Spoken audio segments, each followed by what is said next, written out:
Hi guys, and welcome back to Reed's Readers with your host, Clinton Reed Britton. Me and Happy Birthday Bear are here to bring with you guys our mid-year book Freakout Tag, which, when you see this, I am filming this a little early so that I'm trying to bulk film some videos so that I'm really busy in the month of July, But I don't remember who created this tag. I know it's been a staple on YouTube, and June, July marks the middle of the year. Typically, you either post this in June or July. I typically post mine in July, so I can get January through June's books all in this. As of right now, if I finish the book I am currently reading, which hopefully will probably just be the last book I read in June. I only have one more day, so I need to finish it. I will have read 117 books so far this year. I am so amazed by that. So, I have the questions printed out, and I have a stack of books. I tried to do only one, and I couldn't. So y'all are going to have to deal with the fact that I have like 3 answers for almost everything. 2 to 3 answers for almost everything. So, okay. Our best book you've read so far in 2024. I have got it narrowed down to 3 books, which will get reread in November, along with a few others, because I'm hoping in November to do like rereads of like the top 5 books, so that I can make sure I've solidified, or I'm going to reread some of my top 10. That way I can solidify their order placing. So I have 3 books here. None of these are above each other right now. I did at one point say one was, but the more I think about it, these are the 3. One I read in June, and these 2 I read earlier this year, but I can't get these characters out of my head. So I'm just going to go through all 3. The first one being Goodbye Paradise by Serena Bowen. This one, wow, what are their names? I knew Josh and Caleb. Josh and Caleb both, this is a heartwarming story of grief, first times, impossible choices, awkward confessions, and love up against a kitchen counter. This involves 2 boys who end up getting kicked out of one of the boys gets kicked out of a cult. One of those like polygamous Amish kind of things. And they're kicked out. He's kicked out and the other one leaves because he realizes he can't live without the other one. And it's their story of escape, running into someone who also left it, who's helping them, and the journey to accepting the fact that they love each other, even though that's not what they were raised. This is one of the hardest hitting books I've read this year, and I cried so hard on a live show reading this. I can't get these characters out of my head. So it is short, but it packs a punch. Like, it's 300, oh no, it's not even 300. It's 263 pages. But Serena Bowen knows how to really punch you in the gut. So, there's that. Next, I want to talk about, yes, this is book 5 in a 6-book series. Did I read books 1 through 4? No. Will I ever go back and read books 1 through 4? Probably not. I might only read the twins, main character's twin book, but this follows. It is who I'm thinking, right? Yes. This book, I've read God of Fury by Rena Kent. This was everywhere on TikTok as one of the best Mel romances of all time. And I have to agree. This follows Nikolai and Brandon. I'm just going to read the back because I feel like it sums it up without giving any spoilers. And this is one that I feel like, past what's written on the back, go into it with only that. It says, I'm not attracted to men. So I thought before I slammed into Nikolai Sokolov.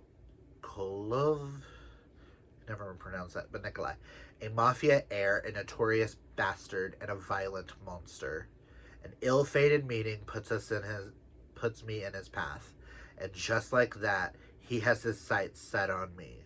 A quiet artist, a golden boy, and his enemy's twin brother. He doesn't seem to care that the odds are stacked against us. In fact, he seeks out to break my still-like control and blur my limits. I thought my biggest worry was being noticed by Nikolai.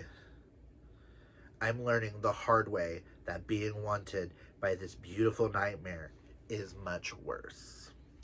Go into it just that, and this will take you everywhere. I cannot wait for my reread of this. These three all have potential on being on my favorite books of all time.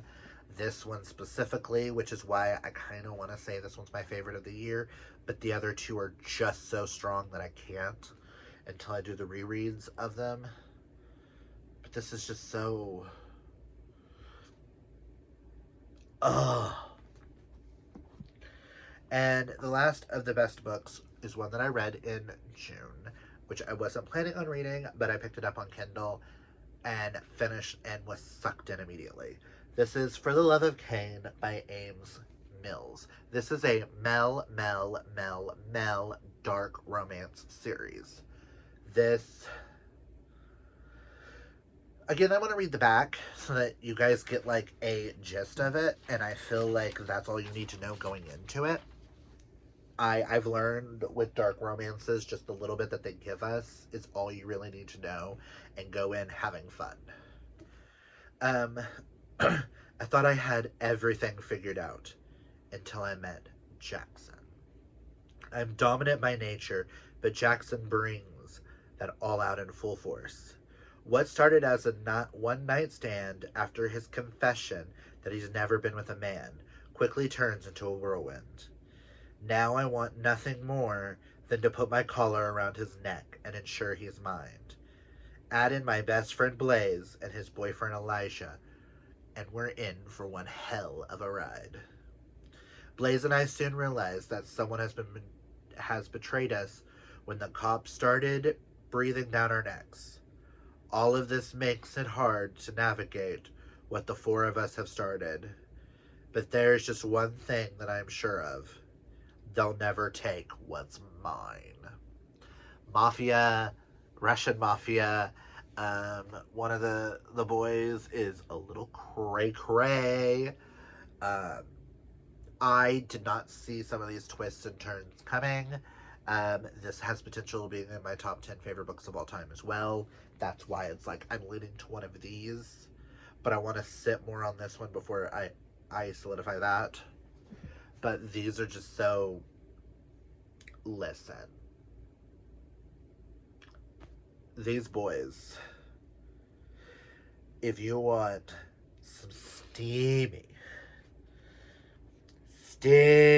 sex scenes, BDSM, collars, yes daddy, yes father, all the good stuff, check this out. You won't be disappointed.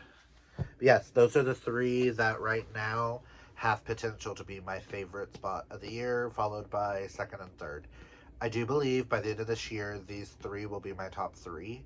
I just don't know in what order just yet, because I have to reread them. And just because I didn't cry like super hard at these two like I did this one, does not mean that these two aren't as powerful. Does that make sense? Okay, now we've got the best sequels you've read in 2024. I have three.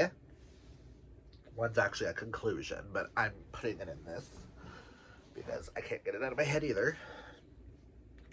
First off, of course, we have Heartstopper Volume 5, which I did not realize until I was making this list, that I read this in January. I thought I read it in December. It's Nick and Charlie. If you don't know what Heartstopper is, why are you on my channel?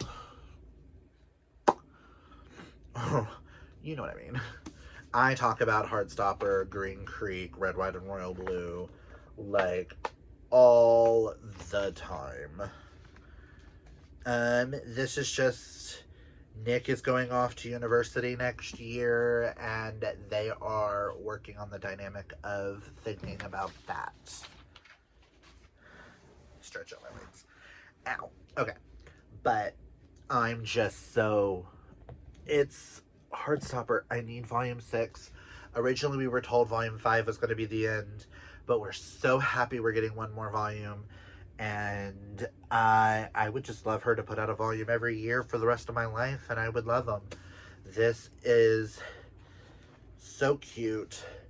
Comforts. In America, we have the blue tint. In England, they don't. Their page count is different. It just continues on. I have both editions. I will get special editions. I don't care. I will have every edition that I can get my hands on. So, there's that. Next, we'll do that one last. Next is Chasing the Alpha Sun by Penny Jessup. This is just the continuation from book 1. Which I can't think of the title.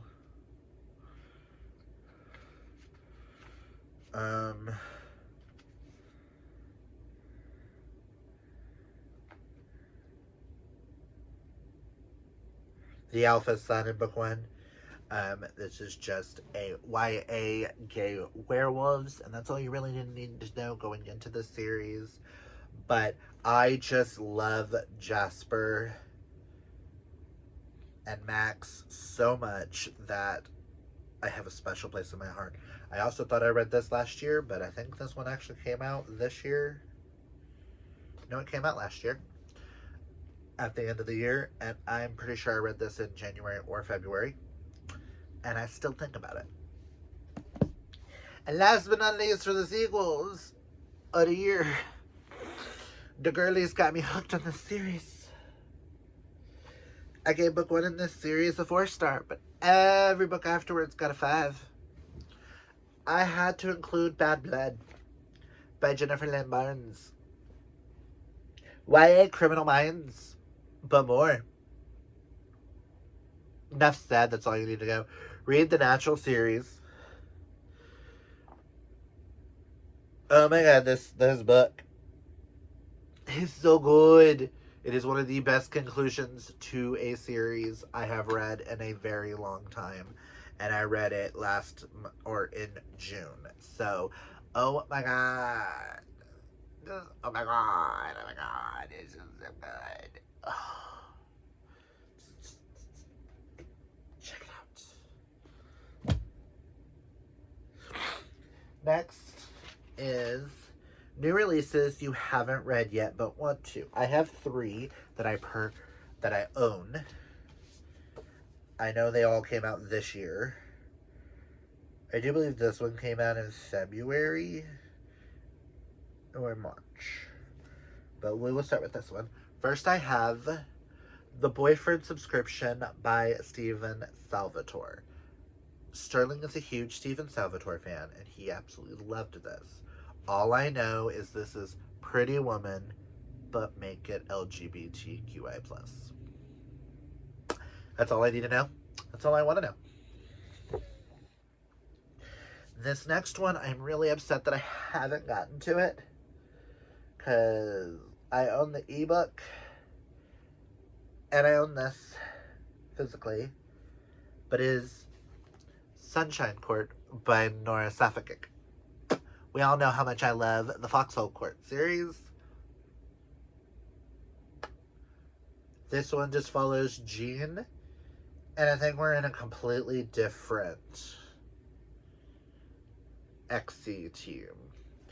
I am super excited. I will gobble it up. I'm kind of mad that it's only one book so far, because I think this one's going to become a series.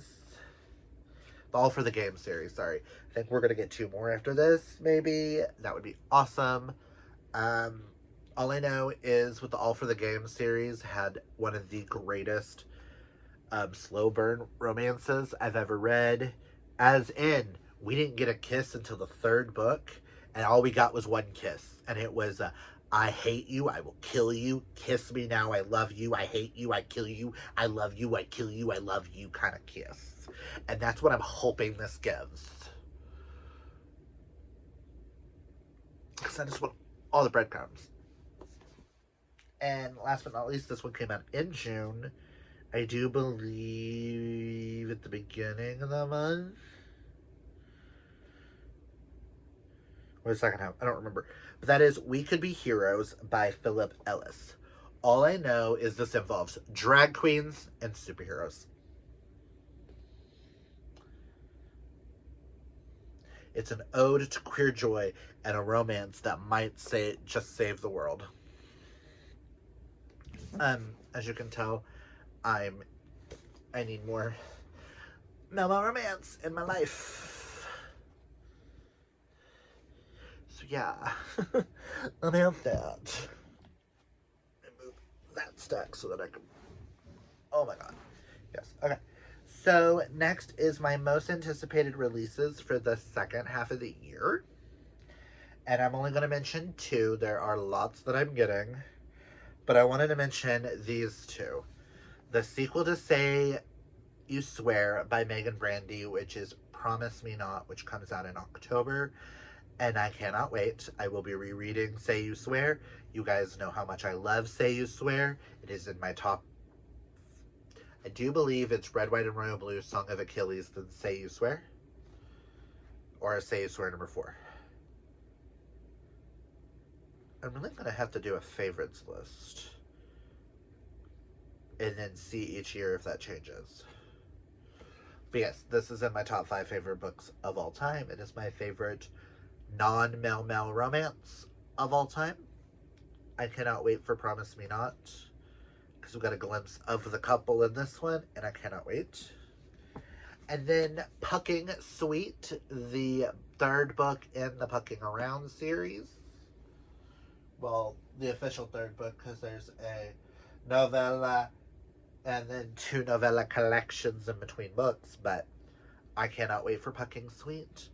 Unfortunately, with the new cover, I might have to purchase the other 2 editions.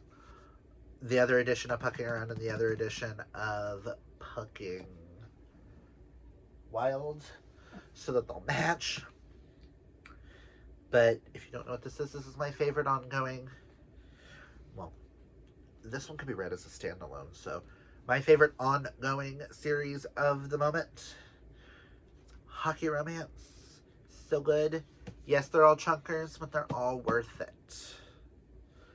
And I just can't wait for the MMF we're getting. Ugh, it's gonna be so good. So good. We went from most anticipated to biggest disappointment. So I have 2 books here.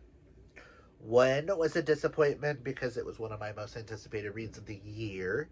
The other one, I read the first book in the series, and it is one of my favorite books of the year. But its sequel let me down a lot. So let's get the first one out of the way. House of Flame and Shadows is a disappointment. Enough said. I will not go on any more of a rant about this. I will not give this any more airtime than just saying it was a disappointment. I'm pissed off. After discussing it, I think, because I was blinded by the fact that I loved it as I was reading it, the enjoyment of reading it, and blah, blah, blah. Discussing it with people, it really is a disappointment. So it has to go on this list as a disappointment. And the other one is Hello Forever by Serena Bowen. This was 6 stars. This was everything. This pissed me off so much. This follows Axel and Caxton. I felt like there should have been a book in between. We should have gotten one in between, and then this one would have made more sense. But this has no sense comparative to this. But I have to keep it because it's a series of the first one, and it's Rita Bowen. Disappointment. I'm not going to give my disappointments any more airtime than that. Next is biggest surprise of the year. I have 2 major surprises. We're going to start with this one. First one is Better Than the Movies by Lynn Painter. The reason why this one is a surprise is I don't read a lot of YA contemporary. And all the girlies were, a couple of the girlies were like reading it and loving it, and I felt the FOMO, so I listened. And then I immediately had to buy me a copy.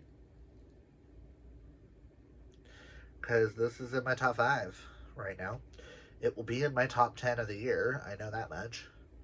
Or however many I do. I'm trying to debate on if I only want to stick to a 10. We shall see. But, oh my god, this book blew me away.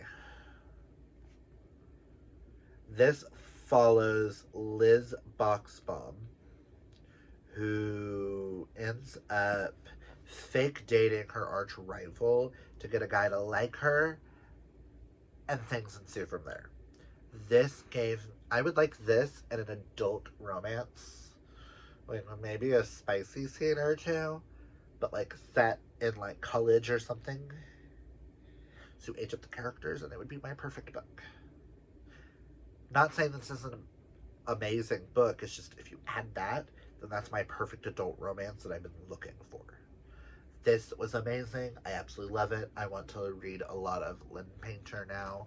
I never even thought about reading these books. This, oh my god, the movie references, the rom-com references in this blew my mind. And I know the besties are watching this, and they all agree. The other one that really surprised me, okay, so I've only done 1 episode of this so far this year. I need to do more episodes, but I did a vlog called Animorphs After Dark while reading Hoofin' It by R.J. Blaine, which was kindly gifted to me by Dana, because it all started off with us trying to find me a llama shapeshifter romance. This ended up not being that, but turned into such a wild effing ride that I can't believe I read this. This is the craziest paranormal book I have ever read. I still need to go back and read book 1 and then continue this world, because this just blew my mind. And just, it follows Shane, who at the start of the book is on vacation in New York. He was just let go from being a cop. He's on vacation. And he's walking down the street when a body falls from the building next to him and lands on the car. He calls the police. They do their thing. And they find a llama in the back seat.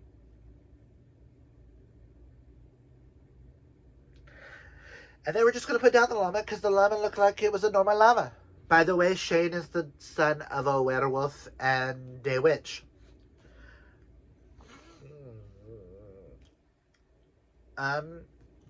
He takes the llama with him. Did they name the llama Nancy or something like that?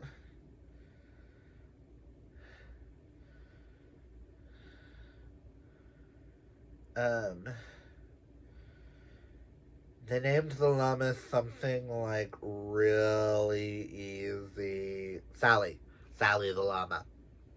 Who turned out to be an FBI agent turned into a llama to sex traffic her. I'm like, what? Who's actually a shapeshifter herself, but turns into a badger. And then there's more to it.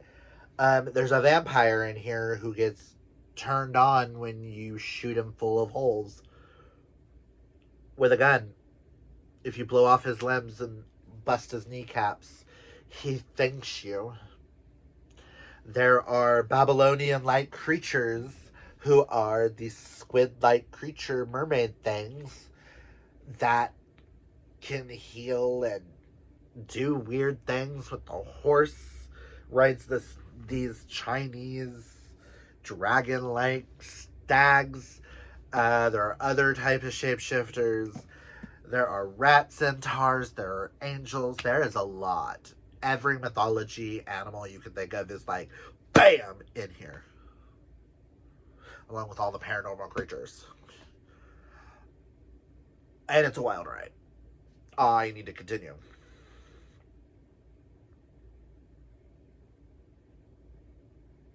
I just liked... Oh... We read the back, and that'll explain why we even picked it up. All Shane wanted to get away from the wreckage of his career for a while. He picked New York City to provide him with distraction from his early unwanted retirement from the police force because he lost his eyeball. New York City delivered, distracting him with 3 corpses and a miniature llama with a spitting problem and an attitude. If he wants to return to normal life, he'll have to face off against a sex trafficking ring, targeting the woman of his dreams, ancient vampires, murderous criminals, his parents, and an FBI agent with a hidden agenda. Some days it isn't easy being an ex-cop.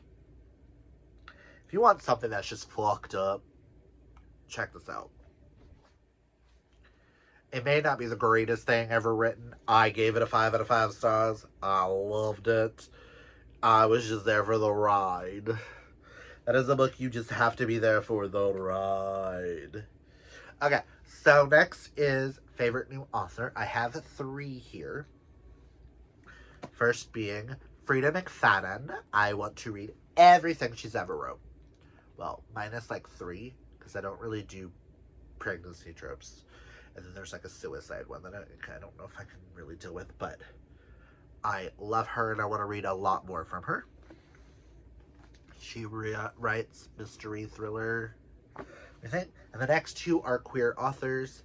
These next 2 only have 2 books. But next is Courtney K. Matter of fact, if they only have 2 books, let me grab their other books. Courtney K literally only has this series, which is the Fern Falls series, and that is, book 1 is In the Event of Love, which is a sapphic Christmas romance. And then In the Case of Heartbreak, which is in my top 10, will be in my top 10 of the year. It's a 6 out of 6 stars. I will be rereading this later on. This one just warmed my heart.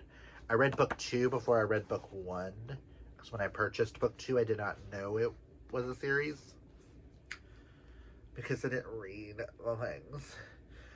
Book 2 is a Mel romance with a baker and a rock star, a friends to lovers, a reality cooking show, and cinnamon rolls.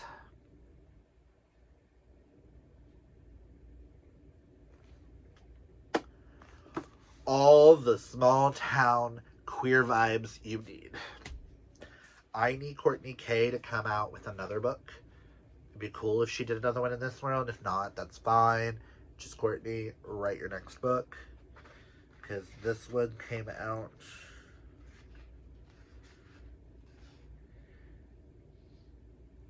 in 2022 and 2023. I need more Courtney. And next is Helena Greer, who likes to write cozy queer romances. Now, I read For Never and Always by Helena Greer, which I did not know was set in the same world as Seasons of Love. These characters are in this one. It is not listed as a series, but it is. And the third book comes out this year, and I cannot wait for it, and that is Hers for the Weekend.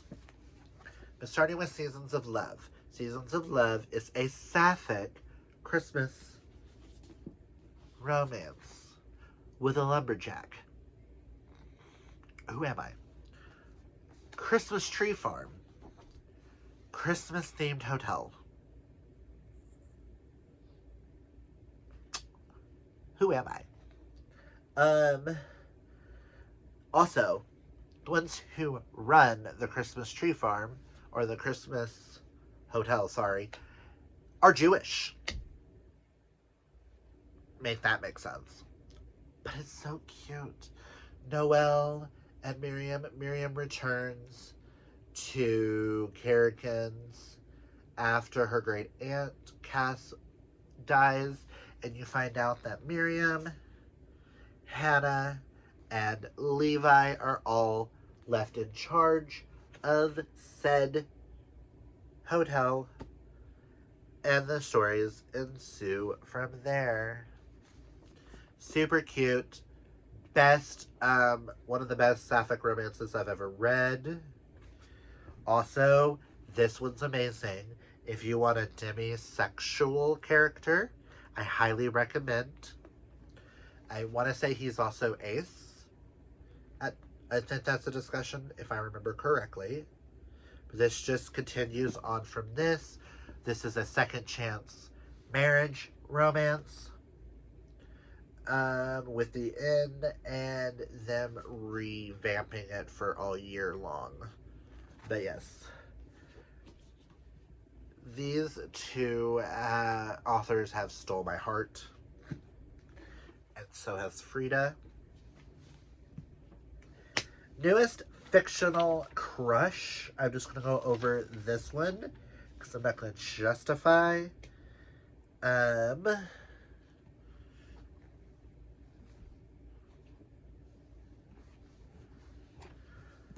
I have three here. First off, we have Nikolai, because touch him and you die.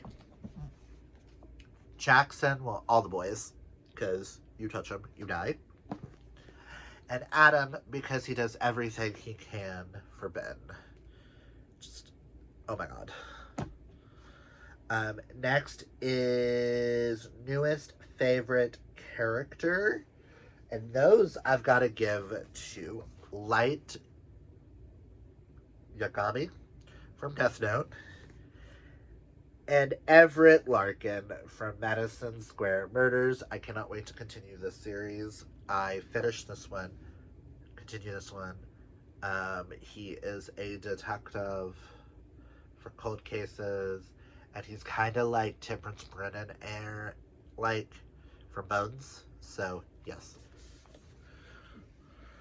The book that made me cry the hardest, I have to give to Goodbye Paradise.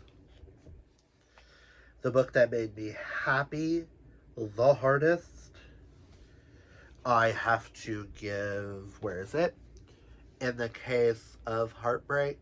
Just made me warm and happy and all those vibes, along with In the Event to Love, For Never and Always. These two authors just made me extremely happy this year. Just all the happy vibes. Most beautiful book you have bought so far this year. I wrote down this one. I don't know if this one...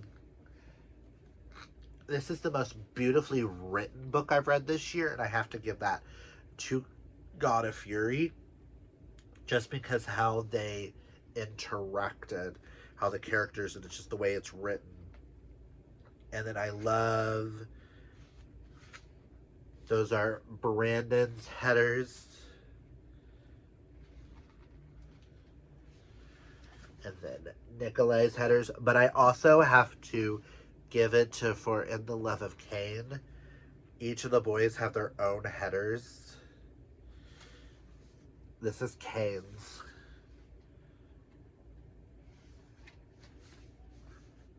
Jackson.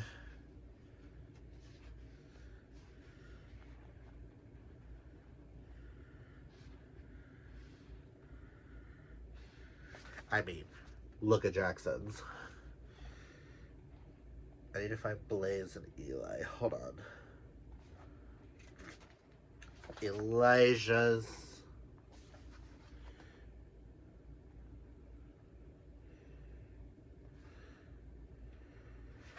And Blaze. I just think indie published romances know how to do the damn thing. And last but not least, what books do I need to read by the end of the year? All of them. That's my answer every year when I do this. I can't tell you what books I'm going to read the rest of this year. I am such a mood reader sometimes. I make lists. I never follow those lists. I need to continue on the 12 Friends Choose My TBR. I need to continue on in 24 books I set. I have series I need to complete. I have so many things I need to do. So that's all I've got for you guys. I would love to see more people do this tag. I love this tag. Comment down below, let me know what is your best book of the year that you've read so far. But yeah, if you like this video, hit that thumbs up. If you're new, hit that subscribe. And until next time, kids, always be fabulously yourself. Bye!